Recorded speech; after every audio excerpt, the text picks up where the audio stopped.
사람들은 어떤 일을 두고 판단을 합니다.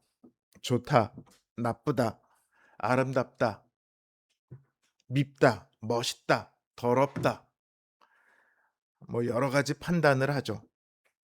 이런 판단을 위해서는 어떤 기준이 있어야 합니다. 예를 들어 누군가가 "노원성도교회 목사님은 키가 큽니까?" 라고 물었어요. 여러분들은 어떻게 대답하시겠습니까? 적당히. 차라리 요렇게 얘기하면 대충 어느 정도인지 기억을 짐작을 할 수 있는데 제일 키가 큰 청년보다는 작고요. 제일 키가 작은 청년보다는 큽니다. 이러면 그 사람은 우리 교회 제일 키가 큰 사람이 누군지도 모르고 작은 사람이 누군지도 모르니까 당연히 알 수가 없죠. 질문한 사람이 정확한 판단을 내리려면 한 177 센티 정도 됩니다. 이것처럼 누구나 공통적으로 알고 있는 객관적인 수치, 분명하고 변하지 않는 절대적인 잣대가 필요합니다. 키를 잴 때 정확한 눈금이 필요한 것처럼요.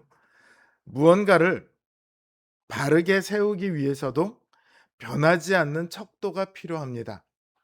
만약 우리가 어 튼튼한 의자를 만들기 위해 나무를 자르는데 단단한 쇠자가 아니라요.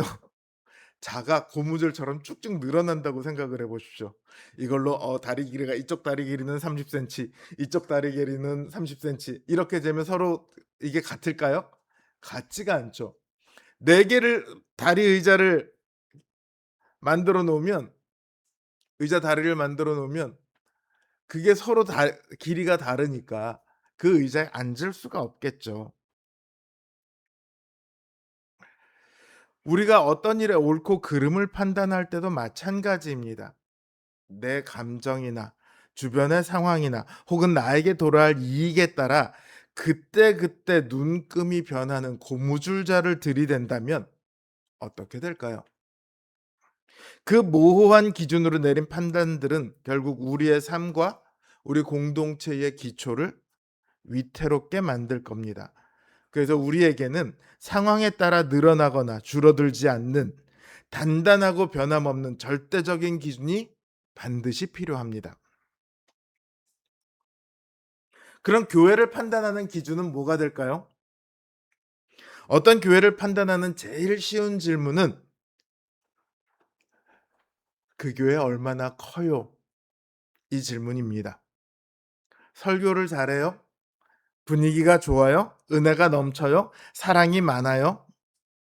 이런 질문들은요. 질문도 모호하고 답변도 모호해요. 근데 "그 교회 커요?"라고 물으면 우리 교회 성도가 몇 명쯤 돼요." 이렇게 구체적인 답변이 나와요.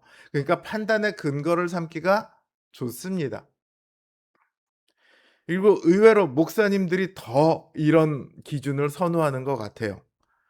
성도들은 목사님들한테 "아 저 목사예요." 그러면 "아이 성도가 몇 명이나 돼요?" 이런 얘기 의외로 잘 못 묻습니다. 근데 목사님들끼리는요. 어차피 같은 목사잖아요. 대놓고 그냥 묻습니다. 만나자마자 "어이 그 성도 수가 얼마가 돼요?" "언제 봤다고 저렇게 묻지?" 무례하다 싶을 정도로 물어요. 근데 목사들끼리는 그게 별로 무례하지 않다고 생각하는지 그냥 습관처럼 묻더라고요. 저는 그 말이 되게 무례하다고 생각하는데 목사님들 세계에선 좀 아닌가 봐요. 그중에는요. 성도 수가 작다고 그러면 이렇게 반응하는 분들이 있어요. "아 예.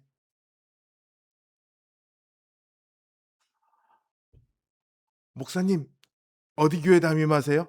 "아 개척교회 담임하고 있습니다." 그러면 "힘드시겠어요?"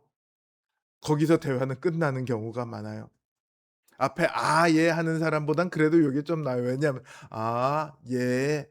여기에는 뭐가 들어 있어요? 무시가 들어 있어요. 가끔 생각 없는 분은 "개척교회 하고 있어요." 그러면 "아 그렇군요." 그래 놓고 뒤에 덧붙여요. "아 우리 교회는 뭐 몇백 명 모이는데." 그럼 속에서 한마디가 목구멍까지 올라옵니다. "어쩌라고." 차마 말을 못할 뿐이지 "어쩌라고." 이게 막 목 여기까지 올라와요. 어쩌다 보니까 한국 사회에서 교회가 목사가 진짜라고 증명되려면 교회가 크고 성도 수가 많아야 됩니다. 그래야 제대로 된 교회, 제대로 된 목사라고 사람들에게 인정받아요. 그런데 정말 교회가 커야 진짜 교회고 성도가 많아야 진짜 교회입니까? 그런 교회 목사만 진짜 목사입니까? 진짜 교회 판단의 기준은 그런 데 있지 않아요. 우리가 객관화시키기 좋은 그런 수치에 있지 않습니다. 오늘 본문에 예루살렘 교회가 나옵니다. 스데반 집사님이 주님의 복음을 전하다가 죽은 후에 유대의 지도자들이 아주 독해졌습니다. 스데반 집사님을 죽일 때 가짜 증인을 내세워서 스데반 집사님을 죽여요. 그래서 이 사람이 우리가 핍박해서 죽은 게 아니라 죽을 만해서 죽었다.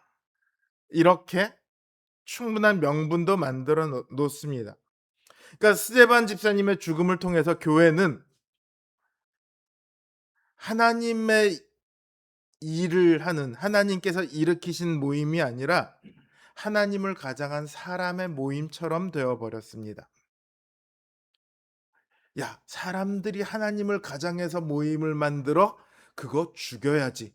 유대 사회에서는 얼마든지 통용되는 명분이죠. 그러니까 교회에게는 이 교회가 사람의 일이 아니라 하나님의 일에 의해 일어나고 있다는 것을 증명해야 할 이유가 생겼습니다. 그 핍박에 맞서기 위해서라도 혹은 복음을 제대로 전하기 위해서라도 이거는 우리가 만들어낸 게 아니야. 하나님께서 하시는 거야. 이걸 증명을 해야 돼요. 근데 교회에게 그걸 증명할 만한 기회가 주어지지 않았어요. 핍박이 너무 거세다 보니까 예루살렘에 있던 성도들이 다 각지로 다 뿔뿔이 흩어져야만 했습니다.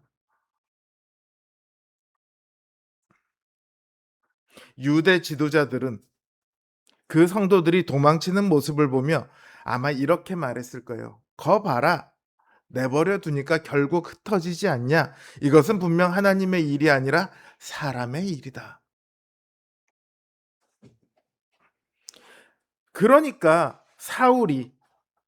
사도 바울이 원래 이름이 사울이었죠. 예수님을 핍박할 때 이름이 사울이었죠. 사울이 그토록 이 교회를 핍박할 수 있었던 거예요.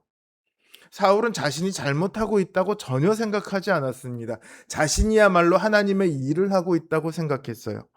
그러니까 신이 나서 예수님을 믿는 성도들을 예루살렘 교회 신자들을 잡아다가 감옥에 쳐 넣었습니다. 예루살렘에 있는 신자만 쳐 넣는 것이 아니라 각지로 돌아다니면서 흩어진 신자들까지 잡으러 다녔습니다. 얼마나 기세가 등등했을까요? 이렇게 사울이 기세가 등등할수록 성도들은 그 앞에 쪼그라들 수밖에 없습니다. 사울이 더 많은 사람을 잡아 넣을수록 교회는 하나님의 일에 의해 일어난 것이 아니라 사람이 일으킨 모임이라는 것이 점점 더 증명되어 가는 것만 같습니다. 그런데 놀라운 일이 일어납니다. 점점 더 쪼그라들 수밖에 없는 그 교회가 예루살렘에서 쫓겨난 그 교회가 자신을 증명하지도 못하는 그 교회가 복음을 전파해요. 예수 그리스도의 그 복음을 전파합니다. 예수 그리스도의 복음 때문에 잡혔고 죽었고 쫓겨났고 그런 상황에서 쫓겨나서 도망다니는 그들이 복음을 전해요. 간이 부었죠.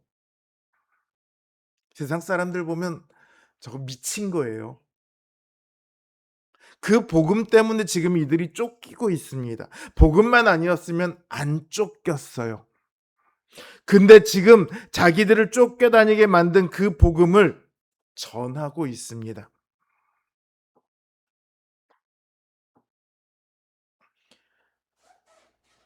그럼 이게 그들이 발버둥 치는 건가요? 교회는 하나님이 세우신 것이다. 예루살렘에선 못 외치니까 저 구석진 곳에 가서 그래도 교회는 하나님이 세우신 곳이다. 그렇게 외치고 다니는 건가요? 뭐 그렇게 볼 수도 있어요. 단 한 가지만 없다면 말이죠. 그들이 복음을 전하고 있는 것이 나는 틀리지 않았어. 막 이걸 신념을 발부둥 치고 있는 그게 아니라는 것을 보여주는 증거가 있습니다. 바로 하나님께서 그들의 전하는 복음 가운데 일하셨다는 사실입니다. 이들이 복음을 전하면 사람들이 그 복음을 듣고 회개를 합니다. 이들의 손을 통해 예수 그리스도의 놀라운 권능이 나타납니다. 귀신이 나가고 중풍병자와 안진뱅이가 일어납니다. 게다가 이 빌립이 향한 곳은 사마리아 땅입니다. 사마리아에서 빌립이 복음을 전하고 표적을 행하니 사마리아인들이 그리스도를 영접하고 믿게 되었습니다. 사마리아에 큰 기쁨이 일어났습니다. 이게 우리는 빌립이란 사람이 그곳에 가서 그냥 전도를 했고 사람들이 믿었구나 이렇게 알아듣기 쉽지만 이 안에는 거대한 역사가 들어 있습니다. 요 몇 구절 안에 이스라엘의 거대한 역사가 들어 있습니다. 사마리아 사람들은요, 600여 년 동안 유다 사람들에게 무시당하면서 살았습니다. 사마리아 사람들은 북이스라엘 출신들이에요. 유다 사람이라고 표현된 건 남유다, 유다 지파와 베냐민 지파를 중심으로 한 사람들입니다. 북이스라엘을 멸망시킨 아수르는요, 어떤 정책을 펴냐면 이곳에 있는 민족을 반을 데려다가 딴 곳에 갖다 놓습니다. 그리고 그곳에서 그만큼의 사람을 데려다가 사마리아 땅에다 갖다 놔요. 그리고 그들을 서로 결혼을 시켜요. 그러니까 민족의 단일성, 그 전통을 무너뜨리는 정책을 썼습니다. 바벨론은 그렇지 않았어요. 바벨론은 그냥 포로로 통째로 데려갔다가 통째로 보내죠. 그러니까 사마리아 사람이라고 하면 순수한 혈통의 유대인이 아닙니다. 이방 민족과 결혼해서 살다가 보니까 종교적 순수성도 사라졌습니다. 사마리아에도 분명 하나님을 믿는 사람들이 있어요. 그런데 그들의 모습을 보면요, 이방 종교와 너무도 많이 섞여버린 상태입니다. 그래서 사마리아 사람들은 이스라엘 민족의 피가 흐르지만 하나님의 백성 취급을 받지 못하고 살았습니다. 그게 자그마치 600년이에요. 유대인들이 사마리아 사람을 어떻게 불렀습니까? 개라고 불렀습니다. 개 취급을 당하면서 살았어요. 그런데 빌립이 와서 그리스도를 전합니다. 누구든지 그리스도를 믿으면 그들도 하나님의 백성이라고, 그들도 하나님의 구원받은 자녀라고 말합니다. 그 말에 600년의 서름이 다 치유됐어요. 한이 풀렸습니다. 개라고 불리던 사마리아가, 이방 종교에 물들어 있던 사마리아가 이제 하나님의 통치 아래로 들어왔습니다. 하나님의 놀라운 역사가 교회를 통해 유다와 특별히 개들의 땅이라 불리던 사마리아에 일어나게 됐어요. 사람들의 눈으로 볼 때 예루살렘 교회는 실패한 교회입니다. 쫓겨난 교회입니다. 그런데 그들이 전한 복음이 무려 600년 동안 쌓여 있던 사마리아의 아픔과 영적인 목마름을 단번에 치유해냈습니다. 이 교회가 사람의 일로 일어난 교회인가, 하나님의 일로 일어난 교회인가? 이 질문에 지금 누가 답을 하고 있습니까? 예루살렘에서 쫓겨난 성도들이 하고 있습니까? 빌립 집사가 하고 있습니까? 아니죠. 그 질문에 교회가 하나님의 일하심에 의해 일어났다고 답하시는 분은 바로 하나님이세요. 그 이방이나 다름없던 사마리아에, 구원받지 못한 자들의 땅이라던 사마리아에 하나님께서 직접 하나님 나라의 큰 권능을 베푸셨습니다. 교회가 그리스도의 증인으로 복음을 전했다면 그 교회의 정당성을 이제 하나님께서 친히 증명하셨어요. 우리는 우리가 하나님의 증인이라고만 생각하는데 반대로 하나님께서 교회의 증인이 되셨습니다. 미술품들을 보면요, 가끔 진짜냐 가짜냐 하는 논란이 일어날 때가 있습니다. 그 논란을 잠재울 최고의 방법은 그림을 그린 사람이 직접 증언하는 거예요. 이 그림은 내 것입니다. 이 그림은 내 것이 아닙니다. 본인이 보고 말하면 됩니다. 그럼 더 이상 논란의 여지가 없어요. 마찬가지로 교회가 진짜 하나님의 교회인가 아닌가는 하나님의 보증에 의해서 결정됩니다. 하나님께서 이 교회가 내 교회다 혹은 내 교회가 아니다, 그걸 보여주시면 됩니다. 하나님께서 무엇으로 보여주셨습니까? 규모로 보여주셨어요? 교회 크기로 보여주셨어요? 예루살렘에 있던 성도들은 다 쫓겨났다니까요. 예루살렘 교회는 이제 몇 명만 남아 있어요.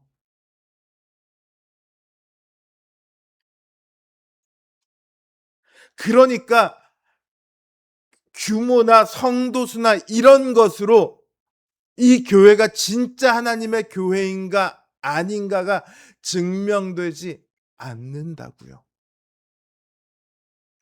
기독교 역사를 보면요, 수많은 큰 교회들이 있었습니다. 그런데 그 교회들 중에요, 그 규모를 50년 이상 유지한 교회가 별로 없습니다. 교회 대형화의 선두주자였던 미국의 수정교회는요, 정말 아름답거든요. 유리로 이렇게 지어서 여러분 한번 찾아보시면 건물이 정말 예쁩니다. 그 교회는 파산하고 카톨릭에 팔렸습니다.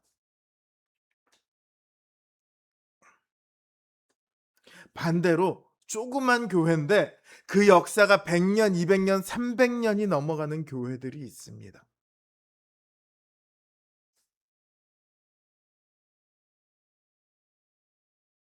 하나님의 교회는요, 겉으로 보여지는 수치 같은 것으로는 판단할 수가 없습니다. 하나님께서 교회가 하나님의 것임을 나타내신 방법을 보아야 합니다. 하나님께서는 교회가 들고 간 그 복음으로 사마리아에 하나님의 나라를 드러내셨습니다. 교회를 통해 사마리아의 구원의 놀라운 역사를 이루셨습니다. 사도 바울은 이렇게 말합니다. 하나님의 나라는 말에 있지 아니하고 오직 능력에 있음이라. 하나님의 나라를 말하는 사람들이 많이 있지만 그 능력이 나타나지 않으면 진짜 하나님의 나라가 아니라는 거예요. 그럼 또 이렇게 얘기하겠죠. 아니, 그 능력이 나타나니까 사람들이 많이 믿고 성도 수가 늘어난 거 아닙니까? 맞아요. 예수를 믿고 사람이 늘어나는 것도 그 한 가지 모습이 될 수는 있을 거예요. 그러나 사람의 수가 늘어나는 것보다 더 중요한 것은요, 사람이 바뀌냐는 거예요. 믿지 않는 사람이 믿게 되는 것에는 복음의 능력이 있습니다. 그거는 복음의 능력이 아니고는 되지가 않죠. 그러나 안타깝게도 한국의 수많은 교회들은 믿지 않는 사람들에게 복음을 전하기보다 이제는 다른 교회 신자들을 붙잡아 오는 것에 더 많은 관심이 있는 것만 같아요. 지난주에 집 앞을 이렇게 지나오는데 교회가 생겼다면서 전도를 하더라고요. "교회 다녀요." 그러면 "아 예 잘 다니세요." 이래야지. 그게 맞는 건데. 그래서 뭐 "우리 교회 나와 봐." 예전에 어머니 집을 갔을 때 "우리 아들이 목사예요." "아 나오세요." 그래도 나오세요래요. 제가 목사인데요. 저보고도 나오래요. 너무하잖아요.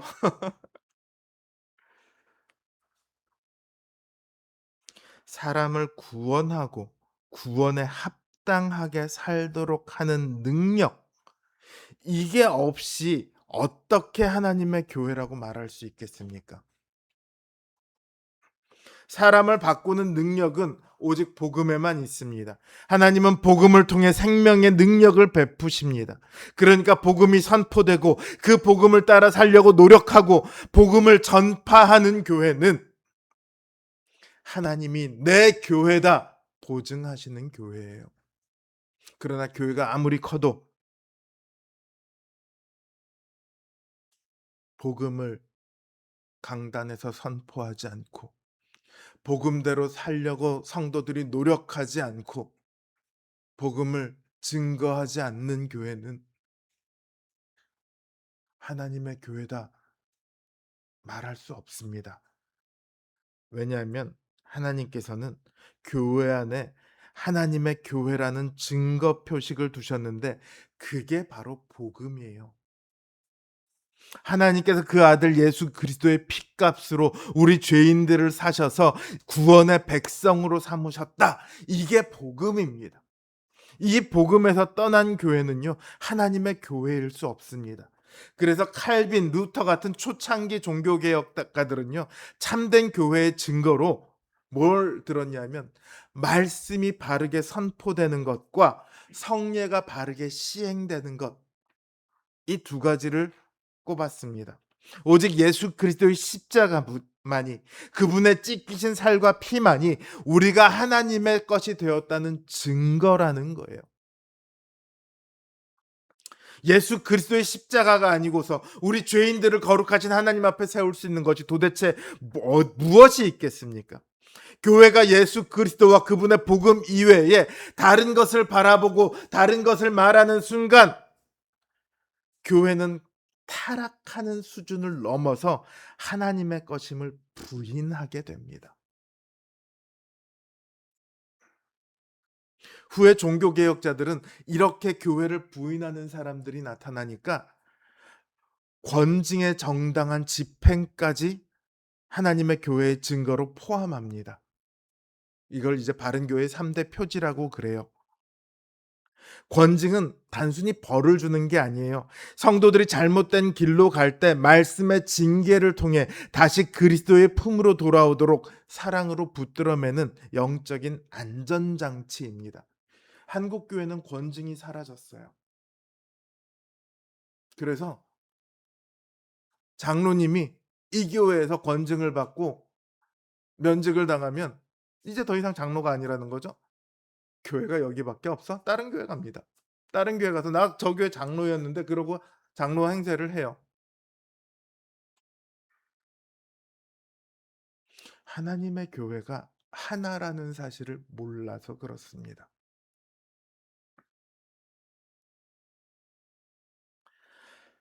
설교가 복음의 중심인 그리스도를 말하지 않으면 진짜 하나님의 교회인가 살펴봐야 합니다. 성례가 없거나 소홀히 여겨지거나 성례가 그리스도의 복음을 드러내지 않으면 진짜 하나님의 교회인가 돌아보아야 합니다. 권증을 통해서 그리스도의 뜻에 합당하게 살도록 성도들을 인도하지 못하면 진짜 하나님의 교회인가 반성해야 합니다. 최근 우리 교단하고 우리 노회 내에서 이루어지는 일들을 보면서 참된 교회에 대해서 많은 생각을 하게 됩니다. 나쁜 일을 하는 사람과 내가 싸우고 있다고 해서 내가 좋은 사람은 아니잖아요. 자꾸 착각을 할 수 있어요. 악하고 독하게 행동하는 사람들과 싸우게 되면 저도 닮아가더라고요. 제 안에 문득문득 그런 생각이 계속 떠오릅니다.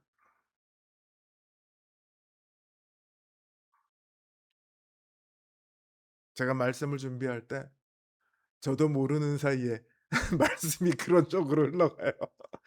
그것과 늘 싸우고 있습니다. 오직 하나님의 말씀과 그리스도의 복음에 따라 살아가려 노력할 때 참된 교회이고 참된 신자일 수 있습니다. 부디 바라기는 우리 노원 성도교회가 저와 여러 성도님들이 진짜 하나님의 교회로 하나님의 성도로 살아가기를 바랍니다. 저도 늘 복음을 선포하고 여러분들은 복음에 합당하게 살아가기 위해 노력하고 또 복음을 전하며 그렇게 우리 안에 하나님의 생명의 권능을 가진 교회로 우리 교회가 가기를 진심으로 바라고 또 바랍니다. 사마리아에 있었던 그 큰 구원의 기쁨이 우리 가운데 충만하기를, 그래서 복음의 능력이 충만한 우리 노원 성도 교회가 되기를 주님의 이름으로 기원합니다.